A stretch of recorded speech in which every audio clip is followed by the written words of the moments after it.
Hello, women in product.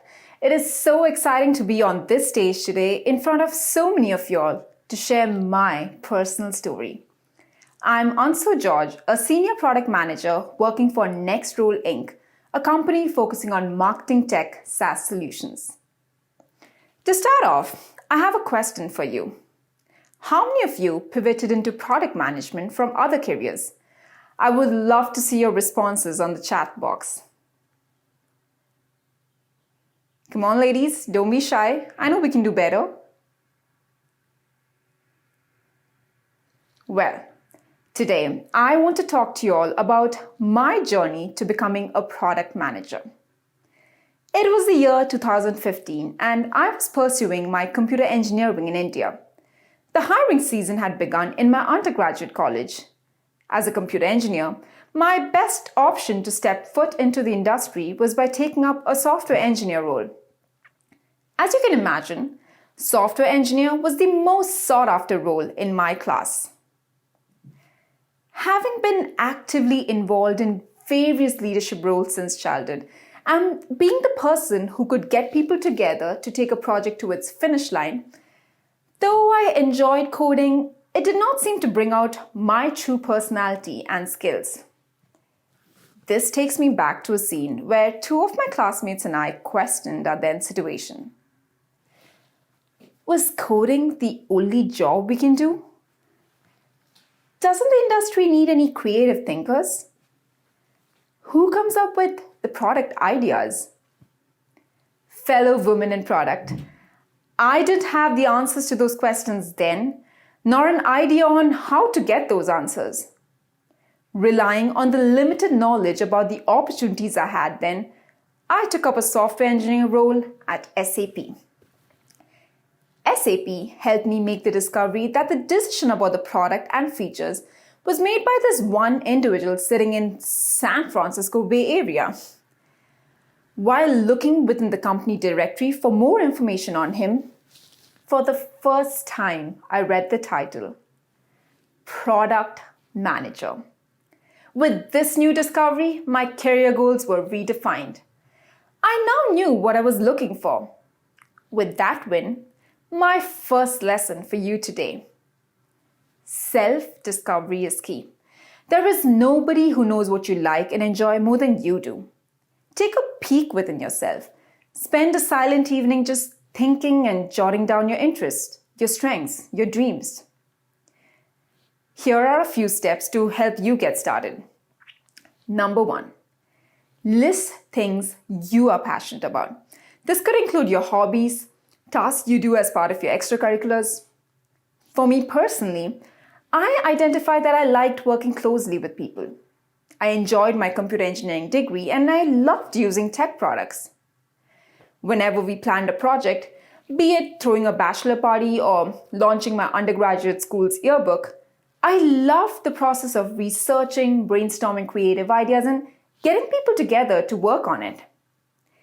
These may sound basic, but it will surely lead you to understand your interests more. Number 2, what about your current job do you like or what do you dislike? I was a software engineer when I started thinking about what to do next. I personally did not enjoy sitting behind my computer all day with minimal human interaction, just figuring out my code output. I really missed brainstorming ideas that were customer facing. Of course, as a software engineer, we do get to ideate on technical solutions, but my interest was more on customer-facing impact. I do not enjoy working in a silo on a part of a product and not getting full exposure to the entire product suite. I wanted to be part of the discussion about the future of the product. What I liked? Well, I liked being in the tech industry. I knew I wanted to stay in a product company and not move into any other industry like FMCG, fashion, services, etc. Secondly, I enjoyed the scale of working for global products. The third question I would ask you to think about is, who around you is doing your dream job? For me, I quickly recognized the product manager in my team was doing my dream job. This is a question I continue to ask myself so that I'm able to define my next role that I should work towards. If you don't find anybody in your team doing your dream job, attend talks, conferences, stalk people on LinkedIn with interesting job profiles, and send an email to them with your questions. Knowing my skills and interests is what helped me discover the PM role.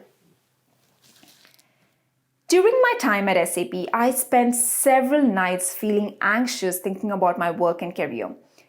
The inability to bring out my best self to truly help the people and company troubled me. I thought about looking for new roles, even moving countries.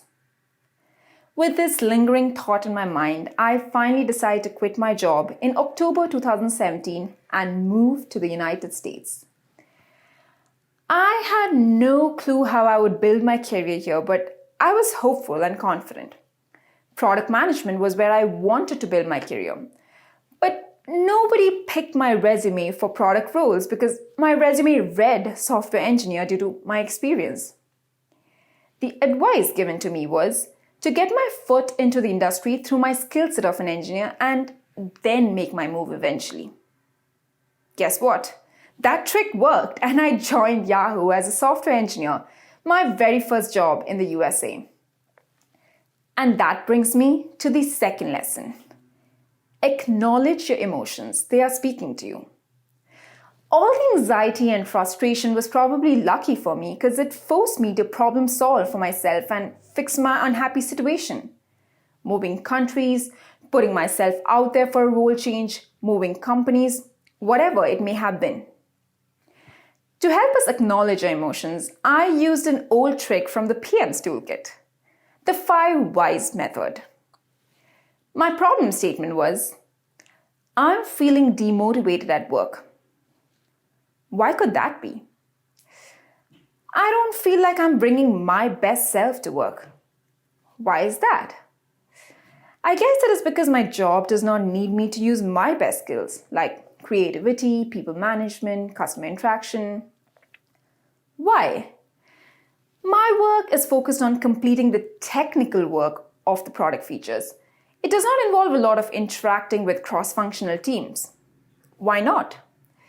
Because folks who work with multiple teams, coordinating efforts and strategy, are usually part of the product team.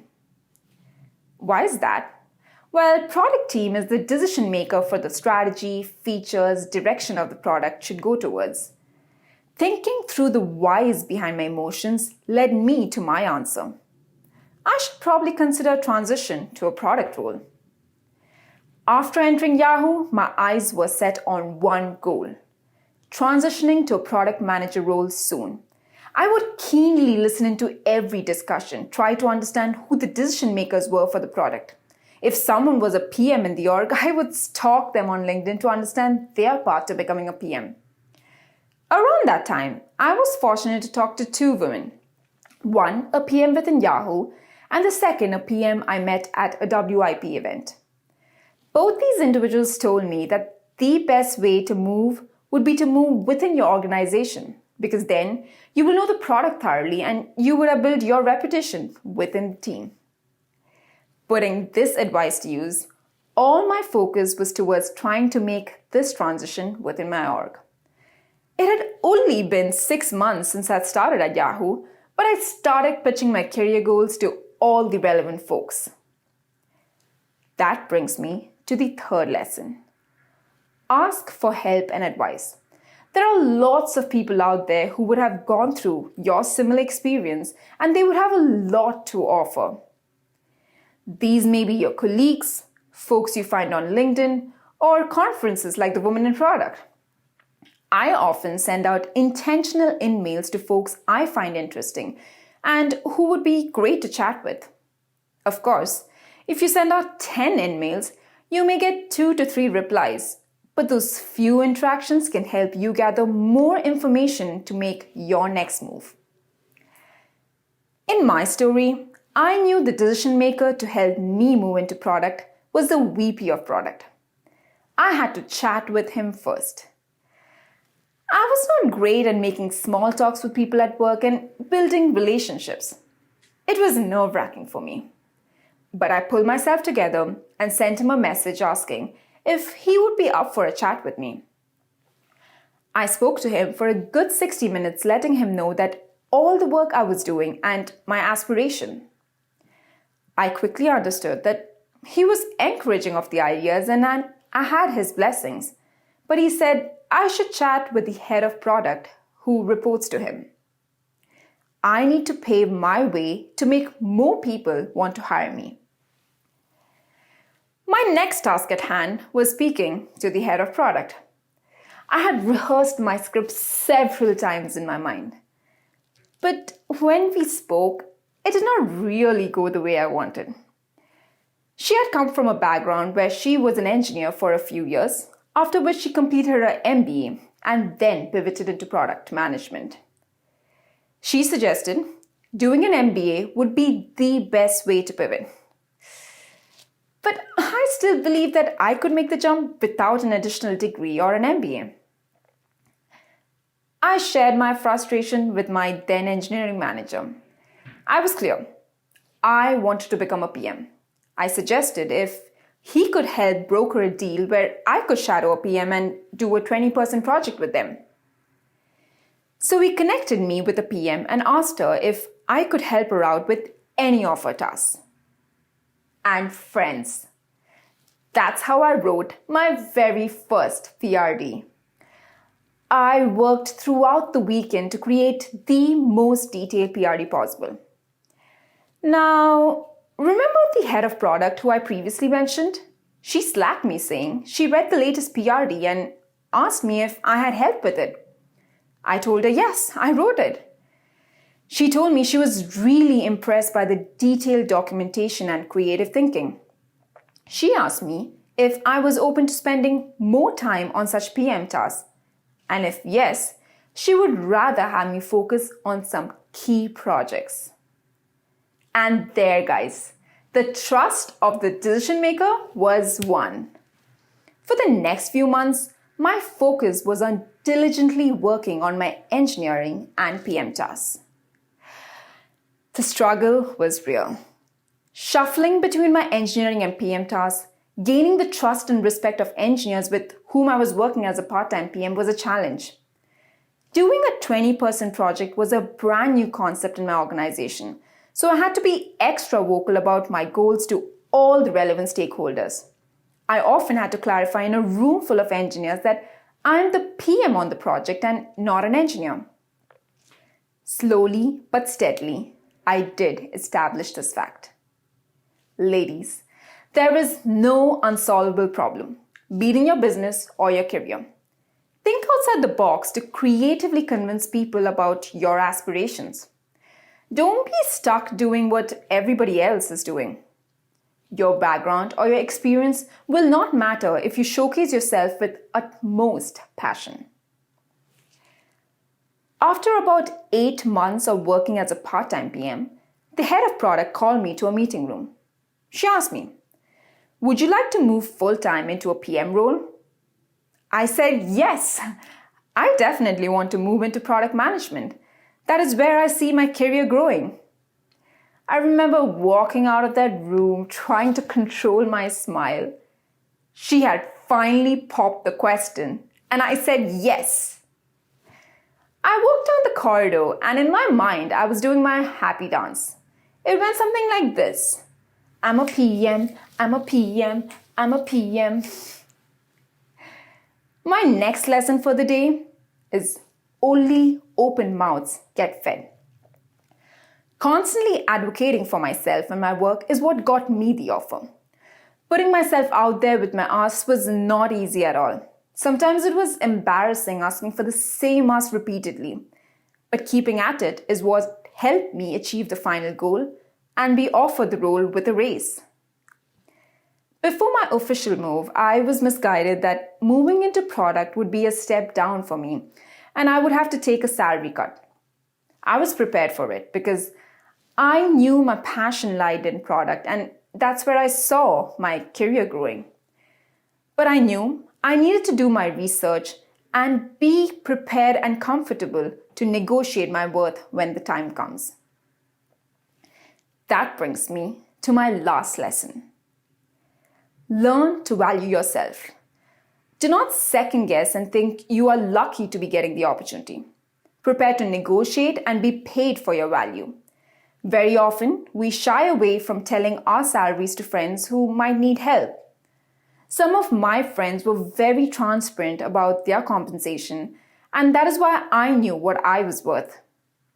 So as women, let us try to help each other by sharing our experiences, sharing information, promoting and motivating each other to get their best value. I hope you all enjoyed my story and the top 6 tips to uncovering your career path. Discovering yourself, acknowledging your emotion, asking for help, negotiating creatively, advocating for yourself, and valuing yourself is your way to uncovering a great career path. You're the only one who would do the best for yourself. Thank you, and I hope you enjoyed the rest of the conference.